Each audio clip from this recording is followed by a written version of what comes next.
స్వామి రాత్రి లేదు పగలు లేదు, ఇంత జనమా, ఇంతమంది తడి బట్టలతో నీకు అంగ ప్రదక్షిణాలా, ఇంతమంది తలనీలాలు ఇచ్చేసి నీ దగ్గరికి వచ్చి దర్శనమా, ఇంతమంది ముడుపులు తీసుకొచ్చి హుండీల్లో వేసేస్తున్నారా, ఎప్పుడు వింటున్నావయ్యా ఈ కష్టాలన్నీ? కళ్ళందుకే ఇలా నామాలు పెట్టేసుకుని నిద్రాముద్రాం నిఖిల జగతి రక్షణే జాగరూకం అని దక్షిణాయనంలో పడుకున్నవాడు ఆంతరంగంలోకి చూసినట్టు వచ్చే వాళ్ళ మనస్సులు చూస్తాడు.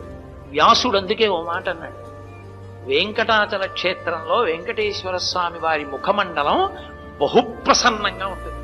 ఒక్కొక్క రోజున ఎంతో సంతోషంగా ఉంటుంది. అర్థం ఏమిటో తెలుసా?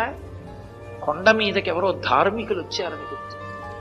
ధర్మమునందు విశేషమైన అనురక్తి ఉన్న వాళ్ళు కొండ మీదకి వచ్చారనుకోండి, ఆ రోజు మురిసిపోతాట, రే ఒక్కడు వచ్చాడు రా.